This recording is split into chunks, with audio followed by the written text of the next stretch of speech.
Assalamualaikum warahmatullahi wabarakatuh. Selamat pagi. Hari ini, kita akan bersama-sama membangun fondasi kelas kita dengan merumuskan keyakinan yang akan menjadi panduan bagi kita dalam belajar dan bertingkah laku di kelas ini. Sebelum kita memulai pelajaran, ada hal penting yang ingin Bapak diskusikan dengan kalian. Hal ini berkaitan dengan bagaimana kita ingin membangun kelas yang positif dan kondusif untuk belajar bersama. Sebagai guru di kelas ini, Bapak ingin mengajak kalian untuk berpartisipasi aktif dalam menciptakan lingkungan belajar yang positif dan menyenangkan. Mari kita rumuskan bersama keyakinan yang akan menjadi pedoman bagi kita semua. Tujuan kita merumuskan keyakinan kelas adalah untuk membangun lingkungan belajar yang positif, saling menghormati, dan bertanggung jawab. Keyakinan ini akan menjadi komitmen kita bersama untuk mencapai tujuan pembelajaran dan mengembangkan karakter positif. Dengan keyakinan kelas yang jelas, kita akan memiliki arah yang sama dalam berperilaku dan belajar di kelas ini. Hal ini akan membantu kita untuk saling mendukung dan mencapai kesuksesan bersama. Keyakinan kelas ini bukan hanya aturan, tetapi juga nilai-nilai yang ingin kita wujudkan dalam keseharian kita di kelas. Kita harus saling mengingatkan dan membantu untuk mewujudkan nilai-nilai ini. Sekarang, mari kita curah pendapat tentang nilai-nilai positif yang ingin kita wujudkan di kelas ini. Apa yang menurut kalian penting untuk menciptakan lingkungan belajar yang kondusif? Bagaimana kita bisa saling menghormati dan menghargai perbedaan pendapat di kelas? Bagaimana kita bisa menunjukkan tanggung jawab terhadap diri sendiri dan orang lain di kelas? Tuliskan ide-ide kalian secara berkelompok dan nanti dibacakan. Kita akan membahasnya bersama-sama. Dari hasil diskusi kita, mari kita rumuskan beberapa keyakinan kelas yang akan menjadi komitmen kita bersama. Keyakinan ini haruslah singkat, jelas, dan mudah diingat. Contohnya, kami saling menghormati dan menghargai perbedaan pendapat. Kita bisa menambahkan keyakinan lain yang mencerminkan nilai-nilai positif yang ingin kita wujudkan di kelas ini. Membuat keyakinan kelas hanyalah langkah awal. Yang terpenting adalah bagaimana kita membiasakannya dalam keseharian. Mari kita jadikan keyakinan kelas ini sebagai komitmen bersama untuk membangun kelas yang positif dan kondusif bagi pembelajar. Sekarang, buat kelompok, di mana masing-masing kelompok akan merumuskan keyakinan kelas. Mari kita bayangkan, bagaimana suasana kelas jika semua orang menerapkan budaya positif tersebut. Pasti akan terasa lebih menyenangkan. Sekarang, giliran kalian. Apa ide-ide kalian untuk membangun budaya positif di kelas kita? Untuk membangun kebersamaan, kita perlu memiliki nilai-nilai positif yang menjadi landasan perilaku kita di kelas. Kita dapat menyusun komitmen bersama yang berisi aturan dan kebiasaan yang akan kita terapkan di kelas. Komitmen ini harus disusun bersama dengan masukan dari semua pihak dan disepakati oleh semua orang di kelas. Setelah komitmen bersama disusun, tugas kita adalah untuk menerapkannya dengan konsisten. Kita perlu saling mengingatkan dan saling mendukung untuk memastikan bahwa semua orang di kelas mengikuti aturan dan kebiasaan yang disepakati. Kita juga perlu melakukan evaluasi secara berkala untuk melihat apakah komitmen bersama ini efektif dalam membangun budaya positif di kelas. Salah satu kunci untuk membangun kelas yang ideal adalah dengan membangun kebersamaan. Kebersamaan ini berarti saling menghormati, saling mendukung, dan saling membantu. Bayangkan sebuah tim olahraga, untuk mencapai kemenangan, mereka harus bekerja sama dengan kompak, saling mendukung, dan saling percaya. Begitu pula dalam belajar, kita perlu membangun rasa kebersamaan di kelas, agar proses belajar mengajar menjadi lebih efektif dan menyenangkan. Untuk membangun kebersamaan, kita perlu memiliki nilai-nilai positif yang menjadi landasan perilaku kita di kelas. Nilai-nilai ini seperti kejujuran, berani mengatakan yang sebenarnya, dan bertanggung jawab atas tindakan kita. Saling menghormati, menghargai perbedaan pendapat, budaya, dan latar belakang satu sama lain. Mari kita satukan tekad untuk mewujudkan nilai-nilai positif ini di kelas kita. Bagaimana caranya? Kita dapat menyusun komitmen bersama yang berisi aturan dan kebiasaan yang akan kita terapkan di kelas. Komitmen ini harus disusun bersama dengan masukan dari semua pihak dan disepakati oleh semua orang di kelas. Komitmen bersama ini bagaikan kontrak sosial di kelas. Dengan menyetujuinya, kita berjanji untuk saling menghormati, saling mendukung, dan bekerja sama untuk menciptakan lingkungan belajar yang positif. Setelah komitmen bersama disusun, tugas kita adalah Untuk menerapkannya dengan konsisten, kita perlu saling mengingatkan dan saling mendukung untuk memastikan bahwa semua orang di kelas mengikuti aturan dan kebiasaan yang disepakati. Budaya positif adalah tanggung jawab kita bersama. Nilai-nilai positif adalah kompas yang membimbing kita dalam berperilaku. Komitmen bersama adalah kontrak sosial di kelas. Penerapan dan evaluasi adalah kunci keberhasilan. Silahkan bergabung pada kelompoknya masing-masing. Aturannya, setiap kelompok membuat 5 keyakinan kelas yang dirumuskan secara bersama-sama dalam satu kelompok. Setiap kelompok harus membacakan hasil diskusi mengenai keyakinan kelas. Semua harus aktif memberikan pendapatnya di dalam kelompok. Keyakinan kelas ini harus dipajang di tempat yang mudah terlihat, seperti di papan tulis atau dinding kelas. Ini berfungsi sebagai pengingat bagi semua orang di kelas tentang nilai-nilai yang disepakati bersama. Yang terpenting, keyakinan kelas ini bukan hanya tulisan di papan tulis. Kita harus menerapkannya dengan konsisten dalam keseharian, saling mengingatkan, dan saling mendukung untuk memastikan bahwa semua orang di kelas mengikuti aturan dan kebiasaan yang disepakati. Mari kita diskusikan bersama untuk membangun kelas yang ideal bagi semua.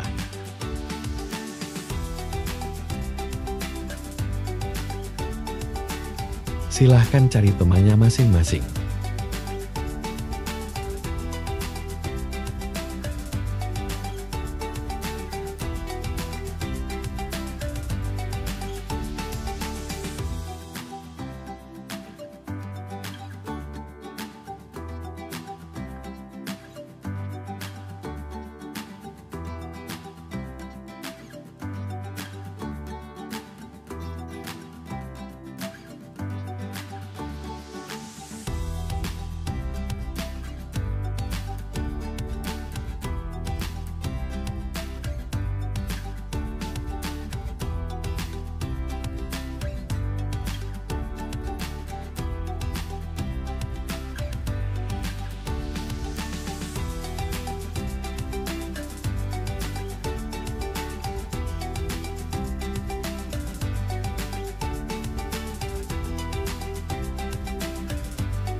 Keyakinan kelas hanya 5 saja. Contoh, keyakinan kelas itu adalah hormat, menghormati antara teman, tidak mengambil barangnya teman. Nah, itu keyakinan kelas. Silakan, hanya 5 saja. 10 menit, satu terserah. Orang saja. Semua satu kelompok. Ya. Iya, satu kelompok ini rembuk apa yang jangan kasih aku bilang yang kelompok lain. Keyakinan kelas. 10 menit dari sekarang. 10 menit. Oke, 10 menit dari sekarang. Di kertas saja.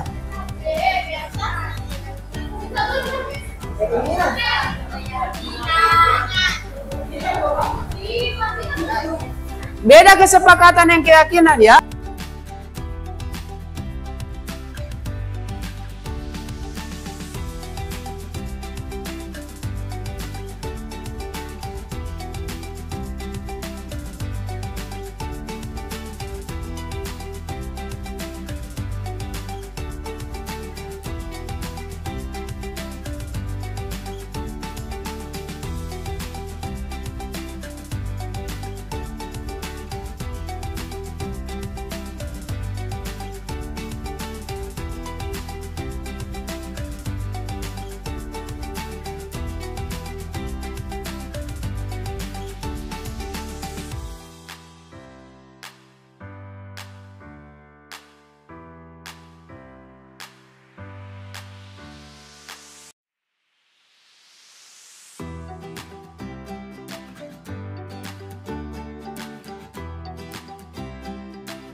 Kelompok 1 bacakan keyakinan kelasnya, silakan.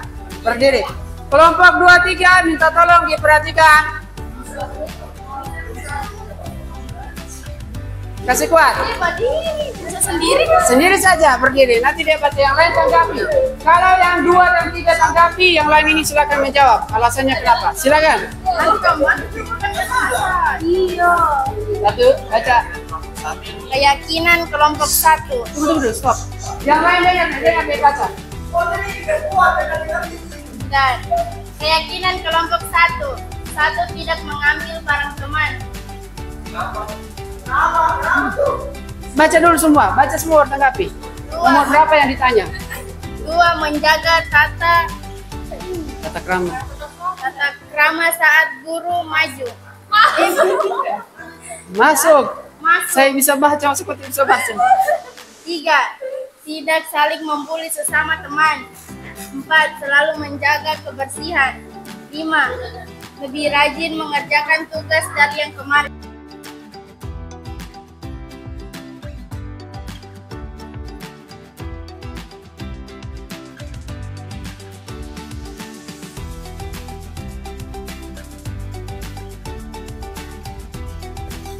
Keyakinan kelas. Keyakinan kelas kedua. Pertama, saling menghormati satu sama lain. 2. Etika tidak boleh hilang. 3. Menjaga kebersihan kelas. 4. Satu pemikiran. 5. Tidak saling membuli semua teman.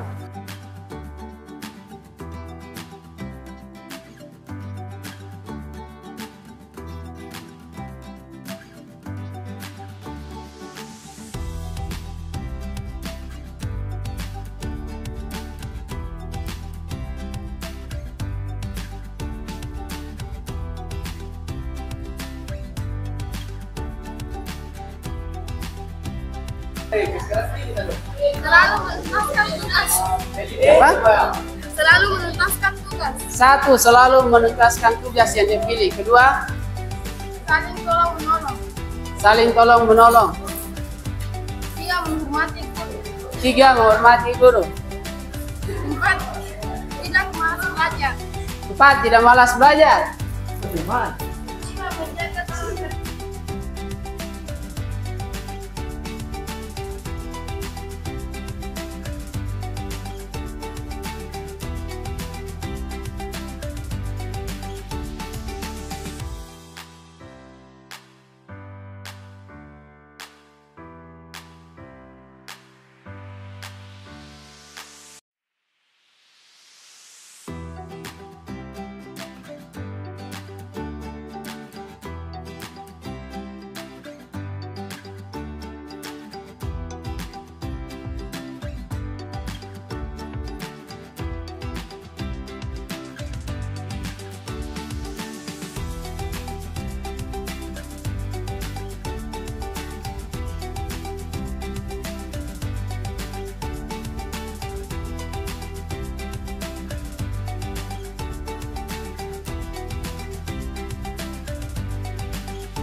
Kesepakatan kelas. 1 salam. 2 doa. 3 kebersihan. 4 absen. 5 HP dikumpulkan sukarela.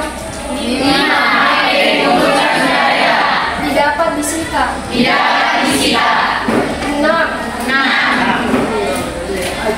guru menjelaskan siswa diam. 7 bertanya katanya. 8 absen tidak dapat diubah. Oke.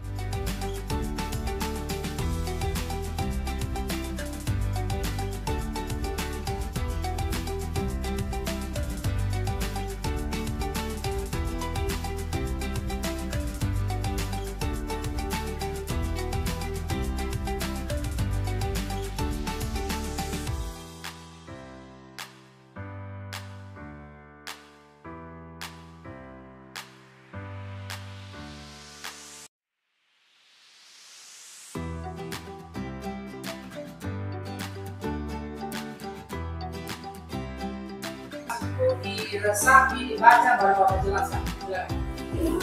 Keyakinan kelas. 1. Kami saling menghormati dan menghargai.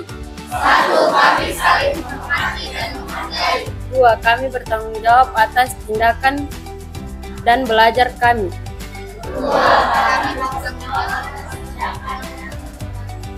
3. Kami bekerja sama dengan baik untuk mencapai tujuan bersama.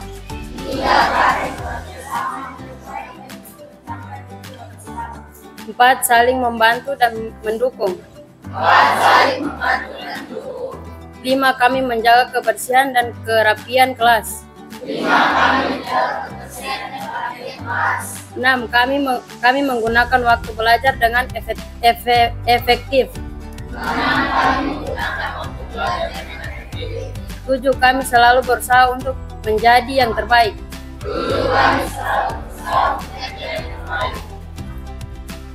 Seandainya ada yang malas-malasan di kelas,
kasih alasan ke Bapak.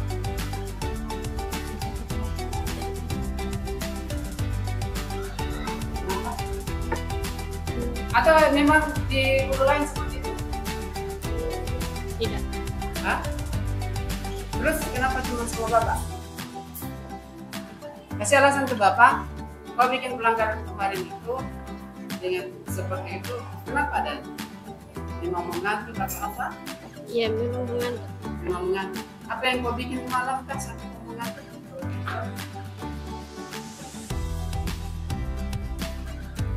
Apa alasan kenapa sampai mengantuk? Dan tanya Bapak. Kurang tidur. Apa yang kau bikin? Hah? Apa kau bikin sampai jadinya kurang tidur?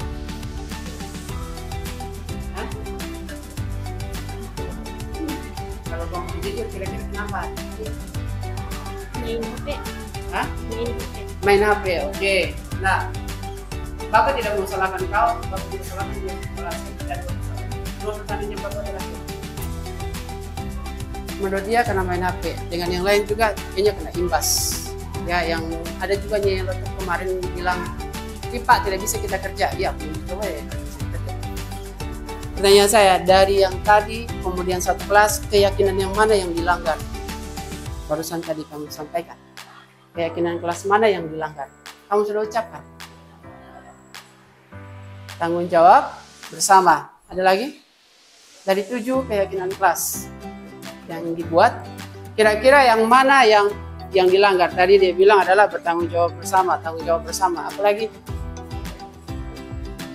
Masalah tujuan, tolong menolong. Kalau ada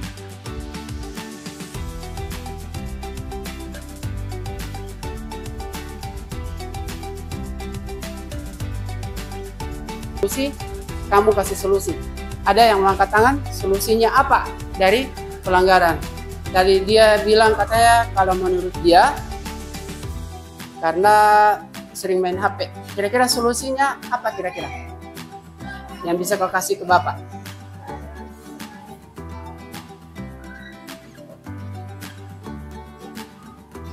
Supaya kau tidak malas lagi, kemudian supaya kau tidak mengantuk lagi. Kira-kira apa solusi yang bisa kau kasih ke Bapak?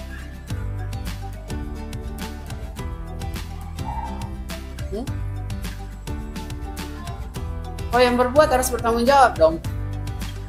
Solusinya apa?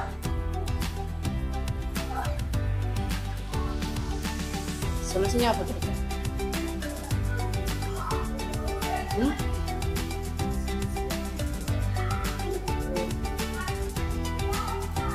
Tuh, kasih solusi ke Bapak. Atau ada yang bisa bantu? Kasih dia solusi. Angkat tangan saja, tidak apa-apa. Dia sering begadang. Jadi main HP karena sering begadang, jadi kurang tidur. Ada yang kasih solusi? Coba angkat tangan. Kamu bantu temanmu, satu orang yang dia tidak bisa kasih solusi. Apa? Kenapa? Jangan terlalu sampai tengah malam sekali main HP. Dia bilang jangan sampai terlalu malam sekali main HP. Ya. Dibatasi. Apa lagi? Itu saja. Oke. Ada lagi yang lain, laki-laki kasih saran karena laki-laki yang kadang begadang juga ini. Kasih tambah saran sama teman. Kira-kira apa?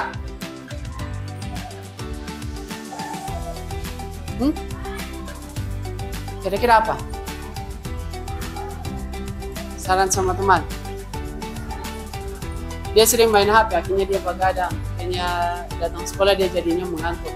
Solusinya jangan terlalu banyak main HP. Gitu. Batasi. Ada lagi?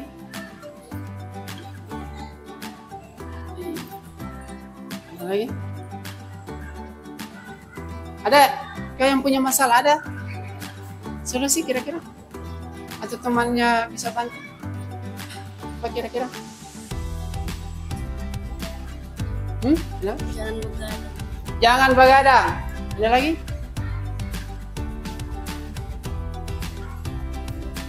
Apa? Hah? Tidur di jam 10. Ada lagi? Ada lagi? Usahakan jujur sama guru. Jujur saja, kasih tahu sama guru. Jangan kayak kejadian kemarin yang terjadi begini. Ketika kamu mengikuti kau punya mengatuk, kau tidak jujur. Kau mengatuk itu karena kenapa? Tidak ditahu. Akhirnya guru mencak-mencak dan marah-marah. Lebih jujur, Bu, saya mengantuk begadang tadi malam karena main HP. Ya oke, sudah selesai. Akhirnya karena kamu tidak jujur, guru marah-marah. Jadinya marah-marah. Itu yang kejadian. Nah, sekali lagi Bapak tidak mencari di sini posisi mencari-cari kamu punya kesalahan, tidak ya? Tidak ada maksudnya itu. Tapi ada keyakinan dan kesepakatan kelas yang kamu langgar. Sama dengan kamu, kalau kamu sudah yakin sesuatu itu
hari ini mulai berubah, ya. Mulai hari ini. Terhitung hari ini. Oke, ada lagi yang mau kasih saran? Yang kasih saran ke Bapak apa? Apa? Kenapa? Bilang saja, bahasamu saja yang bilang. dia punya masalah, Bapak anggap clear karena menurut dia akan berubah mulai hari ini. Oke, kita pegang ya, ada video. Ada yang mau kasih saran ke Bapak? Silakan. Bapak Topan juga sekali sama Topan. Ini sabar, cepat Jo, waktu semua habis. Apa? Jadi kalau dia kayak ada yang makan tidak main, saya langsung bilang sama saya. Ya, kalau memang mengantuk, kalau memang lapar, kalau memang ada yang tidak nyaman dengan dirimu, sampaikan memang ke guru. Istilahnya tidak nyaman untuk diri sendiri. Kalau memang kamu sakit perut, jangan ditahan.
Kalau ada yang begitu lagi dikasih kena sanksi, baru yang dia juga satu kelas. Oke, kalau ada yang berbuat kesalahan seperti itu lagi atau kesalahan yang lain, maka dikasih sanksi yang berbuat kesalahan, kemudian satu kelas harus minta maaf. Jadi itu solusi, bagus ya. Ada yang lain?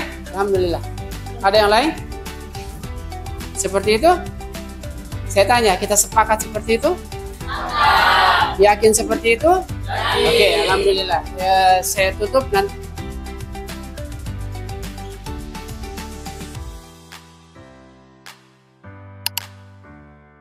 Assalamualaikum warahmatullahi wabarakatuh. Saya Azumi, kelas 10. Kami telah menerapkan budaya positif di sekolah, khususnya di kelas, termasuk kesepakatan kelas yang telah kami buat bersama. Budaya positif ini kami buat setelah dapat arahan dari Pak Ruslan tentang bagaimana penerapannya baik di lingkungan sekolah maupun di kelas. Sekian, terima kasih. Assalamualaikum warahmatullahi wabarakatuh.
Assalamualaikum warahmatullahi wabarakatuh dan selamat siang. Ya, terima kasih Bapak dan Ibu yang sudah datang di ruangan ini. Insya Allah 10 menit sampai 30 menit ke depan saya hanya presentasi saja. Nanti kalau misalnya ditanya nanti di luar presentasi. Karena ini sebagai pemenuhan saya untuk modul 1.4 tentang budaya positif di sekolah. Nah, yang saya presentasikan ini nanti boleh disanggah atau boleh kasih masukan atas yang saya presentasikan. Saya langsung saja. Di sini ada budaya positif yang di kelas maupun di sekolah. Ya. Lanjut. Apa pentingnya budaya positif? Budaya positif itu penting untuk di sekolah. Yang pertama adalah meningkatkan motivasi siswa. Yang kedua, menciptakan lingkungan belajar yang aman dan kondusif. Yang ketiga, mencegah munculnya perilaku bermasalah. Yang keempat, mengembangkan karakter dan tanggung jawab siswa. Yang kelima, mengembangkan karakter dan tanggung jawab siswa. Sama 4 dan 5. Kemudian lanjut, kebutuhan dasar manusia. Ada 5, kebutuhan untuk bertahan hidup, kebutuhan untuk terhubung dan berhubungan, kebutuhan untuk memiliki kebebasan, kebutuhan untuk memiliki kekuatan, kemudian terakhir adalah kebutuhan untuk bersenang-senang. Kemarin kami di modul 1.4 ini yang banyak dibahas itu adalah posisi yang kelima, kebutuhan untuk bersenang-senang. Karena ternyata siswa itu juga perlu ini, kebutuhan untuk bersenang-senang. Kadang siswa itu sudah bosan di kelas dan malas di kelas. Ini yang kadang kita lupakan, kebutuhan untuk bersenang-senang. Kalau yang bagian atas ini mungkin tidak terlalu itu, cuman ini yang banyak dibahas kemarin. Selanjutnya, tetap masih muka saya. Keyakinan kelas. Keyakinan kelas itu berbeda dengan kesepakatan kelas. Keyakinan kelas itu adalah keyakinan yang dibuat antara kita sebagai guru dengan anak-anak. Kalau kesepakatan kelas antara guru mata pelajaran, dia lebih spesifik. Ada di sini merupakan seperangkat nilai dan harapan.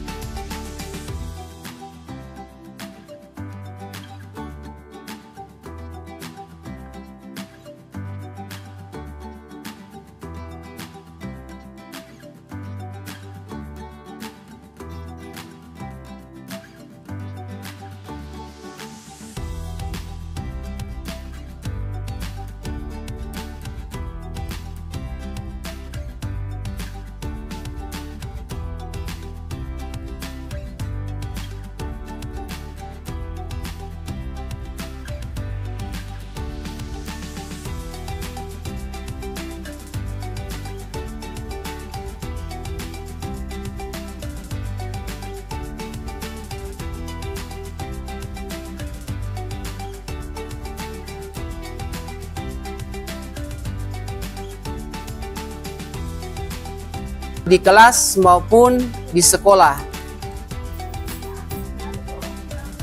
Ya. Lanjut. Apa pentingnya budaya positif? Budaya positif itu penting untuk di sekolah. Yang pertama adalah meningkatkan motivasi siswa. Yang kedua, menciptakan lingkungan belajar yang aman dan kondusif. Yang ketiga, mencegah munculnya perilaku bermasalah. Yang keempat, mengembangkan karakter dan tanggung jawab siswa. Kebutuhan dasar manusia. Ada 5, kebutuhan untuk bertahan hidup, kebutuhan untuk terhubung dan berhubungan, kebutuhan untuk memiliki kebebasan, kebutuhan untuk memiliki kekuatan, kemudian terakhir adalah kebutuhan untuk bersenang-senang. Kemarin kami di modul 1.4 ini yang banyak dibahas itu adalah posisi yang kelima, kebutuhan untuk bersenang-senang. Karena ternyata siswa itu juga perlu ini, kebutuhan untuk bersenang-senang. Kadang siswa itu sudah bosan di kelas dan malas di kelas, ini yang kadang kita lupakan, kebutuhan untuk bersenang-senang. Kalau yang bagian atas ini mungkin tidak terlalu itu, cuman ini yang banyak dibahas kemarin. Selanjutnya, tetap masih muka saya. Keyakinan kelas. Keyakinan kelas itu berbeda dengan kesepakatan kelas. Keyakinan kelas itu adalah keyakinan yang dibuat antara kita sebagai guru dengan anak-anak. Kalau kesepakatan kelas antara guru mata pelajaran, dia lebih spesifik. Ada di sini merupakan seperangkat nilai dan harapan yang disepakati bersama oleh guru dan siswa. Kemudian yang kedua, menjadi pedoman perilaku di dalam kelas, membantu menciptakan lingkungan yang saling menghormati dan bertanggung jawab. Selanjutnya, masih juga muka saya, ada restitusi. Ini yang sebenarnya kalau saya bilang ini fungsinya lebih banyak ke BK. Ada restitusi, itu adalah proses untuk memperbaiki kesalahan yang telah dilakukan. Kalau di restitusi itu ada kita kenal, jadi anak-anak itu kalau kita panggil, saya ambil contoh, misalnya kemarin seperti yang terjadi sama Winda di kelas 10F dan Samuel. Di situ yang pertama kita lakukan dalam segitiga restitusi, membeberkan masalahnya mereka. Kemarin ada laporan dari guru ini bla bla bla. Setelah itu kita validasi. Setelah divalidasi, kemudian kita tanyakan keyakinan kelas mana yang dilanggar. Harusnya seperti itu. Ketika dia sadari bahwa keyakinan kelas ini yang dia langgar, maka dia akan memposisikan dirinya untuk mengakui kesalahannya sendiri. Itu segitiga restitusi. Di sini memberikan kesempatan kepada siswa untuk belajar dari kesalahannya, memfokuskan pada perbaikan dan tanggung jawab. Jadi insya Allah ini mereka akan tanggung jawab sendiri dengan kesalahannya. Tadi pagi sempat saya dengar dari Pak Kahar bilang nanti anak-anak itu bertanggung jawab sendiri. Sebenarnya kita sudah jalankan ini segitiga restitusi, cuma kita tidak paham yang mana yang namanya segitiga restitusi. Selanjutnya, peran guru penggerak. Guru penggerak di sini ada 3 orang, ada Ibu Lestari, ada Ibu Olan, kemudian ada juga Ibu Tere. Seharusnya guru penggerak itu harus bisa ini, memfasilitasi pengembangan keyakinan kelas bersama siswa, menjadi teladan dalam menerapkan nilai-nilai positif, menerapkan pendekatan kontrol yang sesuai dengan situasi, membimbing siswa dalam membimbing siswa. Maksudnya di sini membimbing siswa. Kemudian kalau di kelas itu dikatakan dengan antara siswa satu dengan siswa yang lain. Pembelajaran apa? Sebaya, tutur sebaya kalau istilahnya dulu ya. Seperti itu. Membangun hubungan yang positif dengan siswa, mengembangkan budaya belajar yang kolaboratif dan inklusif. Di sini ada tekanan inklusif adalah pembelajaran yang terbuka kepada siswa. Maksudnya kalau memang itu siswa ada kekurangan, kita sebagai guru harus sudah bilang kekuranganmu ada di sini, tapi tidak disampaikan di depan teman-temannya. Bersifat terbuka kepada siswa. Nah, ini kesimpulan, selesai. Budaya positif merupakan landasan penting untuk menciptakan lingkungan belajar yang efektif. Yang kedua, dengan menerapkan budaya positif, guru penggerak dapat memberdayakan siswa untuk menjadi pembelajar yang aktif dan bertanggung jawab. Terakhir adalah budaya positif berkontribusi pada peningkatan motivasi, engagement, dan prestasi belajar siswa. Engagement ini adalah keterkaitan secara moral antara saya dengan guru lain, antara saya dengan siswa. Itu yang dikatakan dengan engagement. Oke, selesai. Cuma sampai di situ saja. Ada yang mau ditanyakan? Nah, ini saya lagi terakhir, tetap ya. Tidak ada orang lain karena presentasi saya. Ya, demikian Bapak dan Ibu, terima kasih. Kita harus sudah bisa peka. Oh, ini anak ini ternyata memang dia tidak mau teknik mengajar saya. Harusnya kita dekati. Nah, saya ambil contoh saya di kelas 10F. Di kelas 10F itu ada Jamal, itu bermasalah semua dengan guru setahu saya. Jamal apa Jamil? Jamal ya, Ibnu Jamal. Tapi sama saya tidak bermasalah. Sama saya tidak bermasalah. Karena kenapa? Ketika dia ada tugas, saya tidak bilang begini, harus kerja hari ini, tidak. Saya dekati, karena memang anaknya itu adalah anak yang lebih fokus kepada permainan di luar. Main bola, kemudian dia main basket. Dia lebih happy itu di luar. Nah, tekniknya saya kemarin mendekati dia, saya bilang, kau kerja ini tugas. Kapan kira-kira kasih ke bapak deadline-nya kapan bisa kau kerja. Kau bersenang-senang di luar, terserah, itu urusanmu. Nah, ketika dia sudah bersenang-senang, ternyata saya dekati seperti itu, mengikuti apa maunya, alhamdulillah selesai tugasnya dia kerja. Kalau saya, ya silakan. Iya, silakan.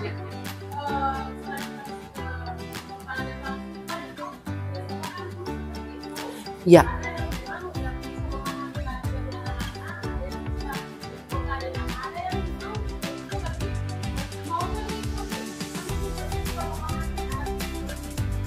Iya, betul Ibu.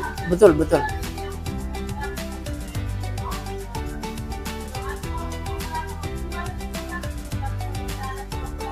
Iya, begini Ibu.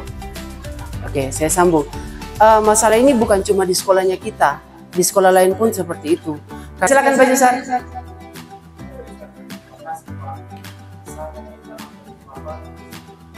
Oh, insya Allah.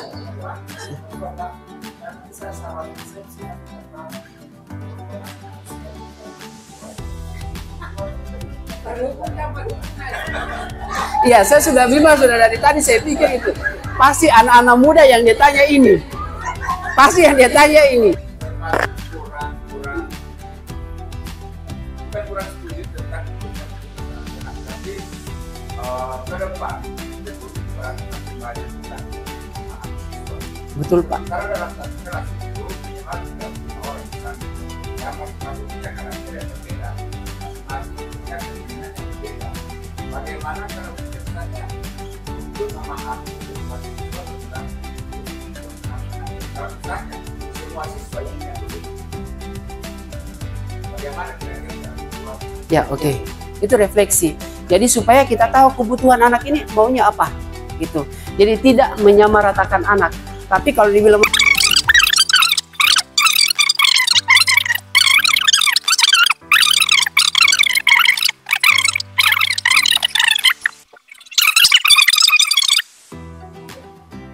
ya, silakan.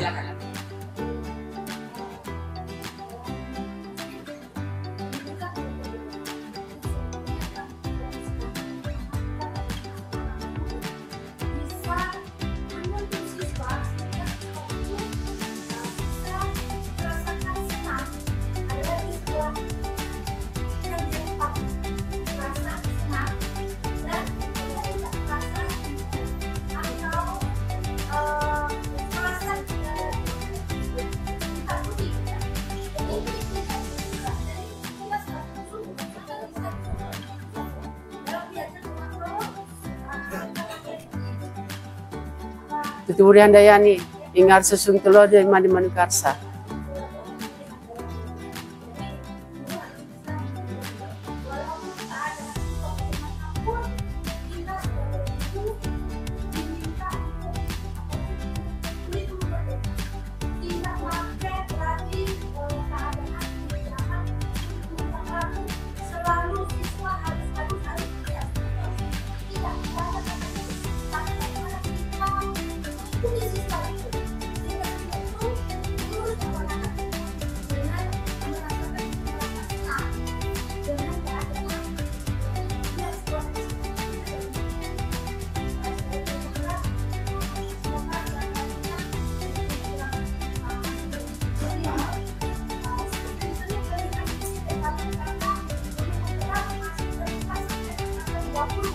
Oh, 20.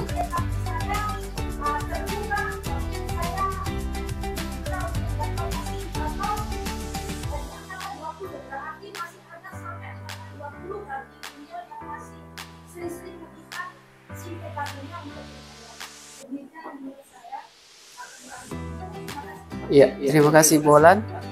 Ya, ada guru penggerak yang barusan selesai. Intinya dari yang disampaikan Ibu Olan bahwa siswa itu rindu untuk kembali ke sekolah. Intinya seperti itu. Ya, silakan.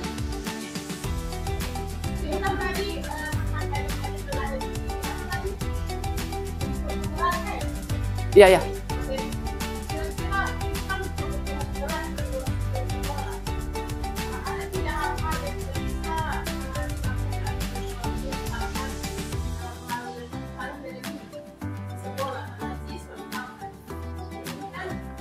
Yang tidak boleh dilakukan,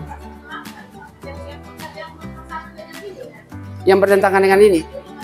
Oke, bagus ya. Pertanyaannya bahwa apakah dari kebutuhan ini ada yang tidak boleh dilanggar? yang tidak boleh dilanggar itu dari kebutuhan ini adalah tidak boleh kita memaksakan siswa.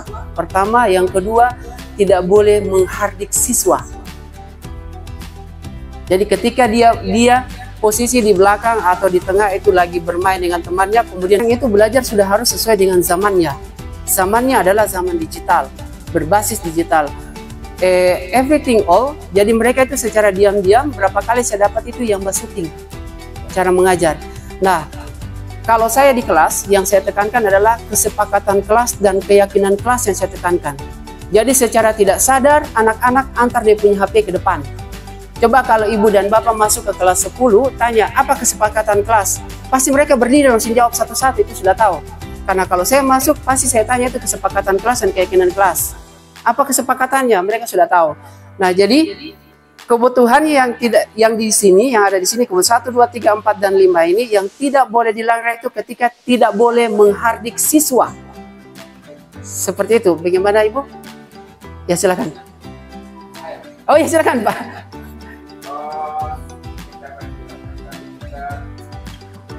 Panjang ternyata ya.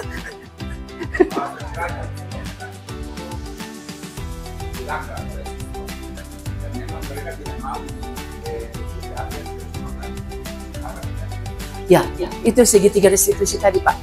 Yang terakhir, kita validasi, kita tanyakan, kita validasi apa masalahnya, kemudian terakhir minta maunya seperti apa solusinya. Jangan dari kita, dari anaknya.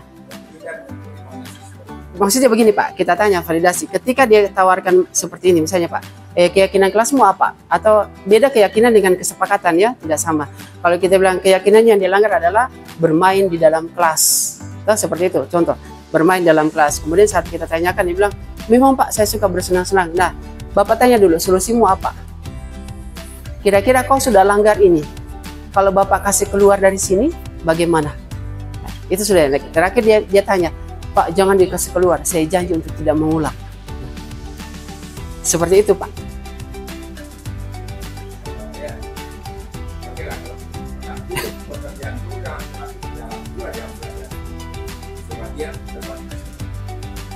Harus seperti itu, makanya itulah yang jadi momok untuk kita jadi guru.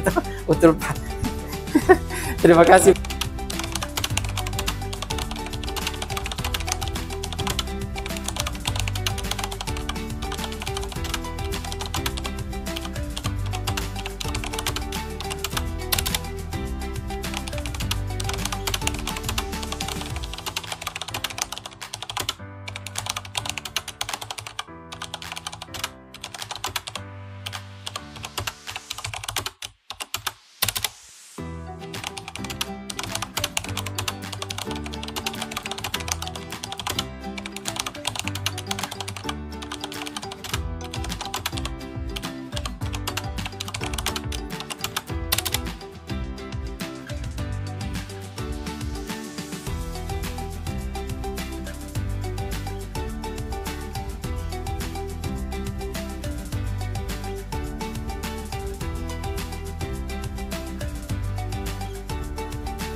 Assalamualaikum warahmatullahi wabarakatuh dan selamat pagi. Setelah menyimak daripada pemateri tentang budaya positif, maka kami mengambil kesimpulan bahwa apa yang diterapkan sangat bermanfaat bagi siswa sekalian.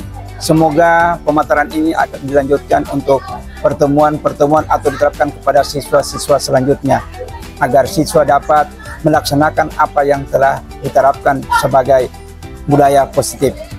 Terima kasih. Assalamualaikum warahmatullahi wabarakatuh. Assalamualaikum warahmatullahi wabarakatuh. Saya Indah Setiawati dari SMA Negeri 2 Sibu. Setelah saya mendengar pemaparan dari Bapak Ruslan, ternyata budaya positif itu ada kaitannya dengan budaya lokal, yaitu KB dan gotong royong. Terima kasih. Assalamualaikum warahmatullahi wabarakatuh.